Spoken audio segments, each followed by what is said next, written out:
எப்படி காசி மடத்திலே போய் இந்துஸ்தானி மொழியை கற்று ஓதாமல் குமரகுருபரர் ஓதி உணர்ந்தாரோ அப்படியே தமிழும் ஆங்கிலமும் தவிர வேறு மொழி அறியாமல் காசிக்கு போன பாரதி அங்கே போய் ஹிந்தி படித்து அந்த ஆண்டிலேயே காசி சர்வகலாசாலையில் ஹிந்தி பரீட்சையில் முதல் வகுப்பில் தேர்கிறார். அது அப்படி ஒரு இடம், அப்படி ஒரு மகான் உருவாக்கிய இடம். அந்த இடம் எனக்கு குமரகுருவரின் மீது தீராத காதல் வந்த இடமே. ஆமாம், எங்கள் குலவிளக்கு, எங்கள் குடும்ப தெய்வம், சூடிக்கொள்ள முடியாத சூரிய பூ, எட்டயபுரத்தில் பிறந்த அந்த ஞான சூரியன் பிழைப்பதற்கு வழியில்லாமல் போன போது தங்குவதற்கு கூரையாய் உருவாக்கிய இல்லத்தை குமரகுருபரர் தான் உருவாக்கி தந்தார் என்பது குமரகுருபரின் மீது, தமிழின் மீதும், அவரது சமய பணியின் மீதும், அருட்கொடையின் மீதும் ஆற்றவர். எல்லாவற்றையும் தாண்டி இன்றைக்கு சொல்கிறேன், இன்றைக்கு தமிழால் பிழைக்கிறவர்கள் நிறைய பேர் இருக்கிறார்கள். உங்களுக்கு தெரியும், தமிழே என்னால் பிழைக்கிறது என்று சொல்கிற ஆட்கள் கூட இருக்கிறார்கள்.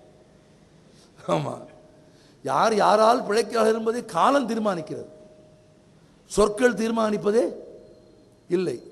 ஆனால் இன்றைக்கு தமிழை ஒவ்வொருவரும் வன் தமிழ், மென் தமிழ், பழகு தமிழ், வெறிதமிழ், அரிதமிழ், மதுரத்தமிழ் என்று விதவிதமாக மேடைகளில் பேசி பிழைப்பதை நீங்கள் பார்க்கலாம்.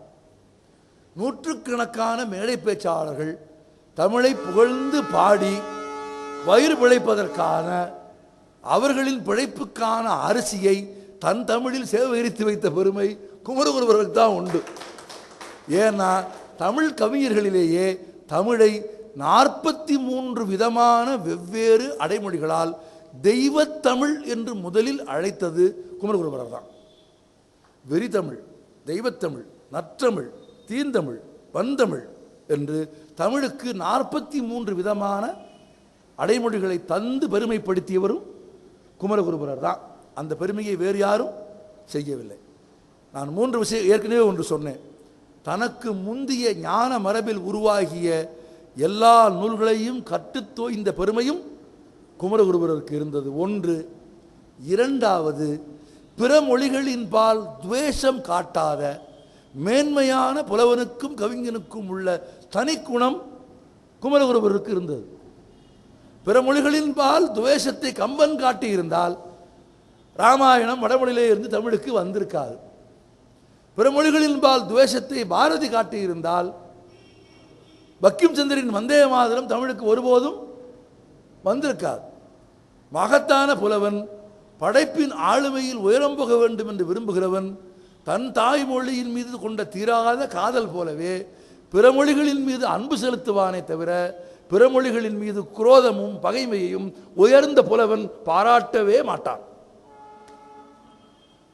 நான் இதை வெறும் குமரகுருவருக்காக சொல்லவில்லை. ஒரு 100 ஆண்டு கால, 50-70 ஆண்டு கால தமிழ்நாட்டின் அரசியல் வரலாற்றில் பிறமொழி துவேஷத்தின் மூலமாகவே வாழ்ந்து பிழைத்த ஆட்களுக்கு நடுவில் எல்லா மொழிகளையும் நேசித்தவராக குமரகுருபரர் இருந்தார் என்பதை நீங்கள் இணைத்து பார்க்கிற போதுதான் அவரது மேன்மை உங்களுக்கு தெரியும். காலம் நெருங்கிவிட்டது. இன்னும் 5 நிமிடத்தில் இரவு சாம பூசைக்கான வேலைகள் துவங்கிவிடும். அதற்கு நாம் ஒருபோதும் குறுக்கே நிற்கலாகாது. நிறைவாக நான் ஒன்றை சொல்ல விரும்புகிறேன். தமிழ் பிரபந்த இலக்கியங்களின் பேரரசன் குமரகுருபரர். தமிழின் பெருமையை சமயத்தின் மூலமாக உணர்த்திய சிறப்புக்குரியவர் குமரகுருபரர். ஆணு குழந்தைக்கும் பெண் குழந்தைக்கும் தனித்தனியே பிள்ளைத்தமிழ் பாடிய பெருமை உடையவர் குமரகுருபரர். தென்னாட்டிலிருந்து வடதிசை நோக்கி பயணப்பட்டு தமிழின் பெருமையை உலகிற்கு உணர்த்தியவர் குமரகுருபரர். சிதம்பர மணிக்கோவை என்கிற ஒரு தனி நூலின் மூலமாக அதுகால் வரையும் தமிழின் இலக்கணத்திற்கான பெருமையை சமணர்கள் மட்டுமே செய்து வந்த காலத்தில் தமிழின் பெருமையை சைவ சித்தாந்த தத்துவங்களின் மூலமாக எழுதிய பெருமையும் குமரகுருபரருக்கே உண்டு. துளசிதாசரை ராமாயணம் பாட வைத்த குமரகுருபரர். பாம்பன் சுவாமிகளுக்கு கல்லாழை உருவாக்குவதற்கான இடத்தை உருவாக்கிய குமரகுருபரர். 200 ஆண்டுகளுக்கு பிறகு பஞ்சம் பிழைப்பதற்கு பாரதிக்கு ஒரு இடத்தை உருவாக்கிய குமரகுருபரர் தன் நீதிநெறி விளக்கத்திலே பிரம்மனை பார்த்து பாடுகிறார். உனக்கு கலைவாணி மனைவியாயிருக்கலாம், இந்த உலகை நீ படைக்கிறவனாய் இருக்கலாம். ஆனால் பிரம்மதேவனே, ஒன்று புரிந்து கொள், நீ படைக்கிற எல்லா உயிர்களும் அழிந்து போகும். ஆனால் ஒரு கவிஞன் புலவன் படைக்கிற படைப்பு காலத்தால் அழியாது என்பதால் தமிழில் எழுதுகிற புலவன் பிரம்மனை விட உயர்ந்தவன் என்று எழுதினார். நண்பர்களே, பிரம்மன் படைத்த குருபரன் இன்று உயிரோடு இல்லை. ஆனால் குமரகுருபரன் படைத்த தமிழ் நம்மோடு இருக்கிறது.